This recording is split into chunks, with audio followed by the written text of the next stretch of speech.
Vous me l'avez pas demandé, mais je vais vous donner mon avis sur l'album Man's Best Friend de Sabrina Carpenter. Alors ça fait un petit moment que le vinyle est sorti, il est sorti fin août. Tu dis pourquoi je parlerai pas des quelques vinyles de ma collection qui m'ont plu ou qui ne m'est pas plu. Si t'aimes parler musique et pop girly, concerts, vinyle, etc., je t'invite à me suivre parce que vraiment c'est ce que je fais sur mon compte et en vrai on s'amuse bien. Man's Best Friend sort dans la continuité du projet Short and Sweet paru l'année dernière. Moi je trouve que tout est allé très vite. C'est-à-dire elle a même pas terminé sa tournée Short and Sweet qu'elle nous a déjà sorti Man's Best Friend. Après, je trouve que c'est un très très bon projet. Je trouve que dans la construction de l'album, il y a un truc qui est hyper intelligent et quelque chose que je me suis rendu compte notamment quand j'ai écouté la version vinyle alors que la version digitale, je le ressentais beaucoup moins.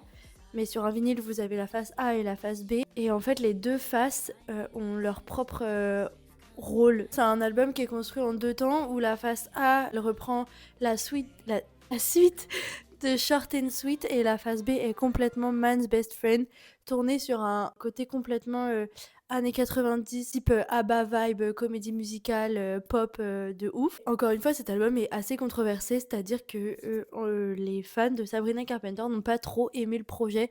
En tout cas, à sa sortie, aujourd'hui, je sais pas ce que ça vaut. Alors que je trouve ça dommage parce qu'on ressent vraiment l'identité de l'artiste dans son album où on sent vraiment qu'elle s'est fait kiffer, mais en même temps, elle a raconté son histoire. D'ailleurs, qu'on en parle de ça, la construction de l'album est incroyable. Le fait de terminer un album par Goodbye et le commencer par Tears. Je crois qu'il commence par Tears. Je raconte n'importe quoi. Il commence par Main Child. Enfin, en fait, juste, ça transmet tellement tout ce qu'elle veut dire dans l'album de sa relation avec les hommes, le rapport à elle qu'elle a vis-à-vis de ses relations. Je pense que sur le long terme, moi, je n'écoute plus vraiment Short and Sweet, alors que Man Best Friend, c'est vraiment un album qui, je trouve, va mieux vieillir dans le temps. Donc voilà, c'est mon petit retour sur cet album-là, que j'ai vraiment, moi, pour le coup, j'ai vraiment kiffé, mais dès la première écoute. Je te laisse me dire, toi, ce que t'en as pensé, si t'as écouté le projet, si tu suis l'artiste ou pas du tout. Si t'as pas aimé non plus, je suis curieuse de savoir pourquoi. Voilà, abonne-toi.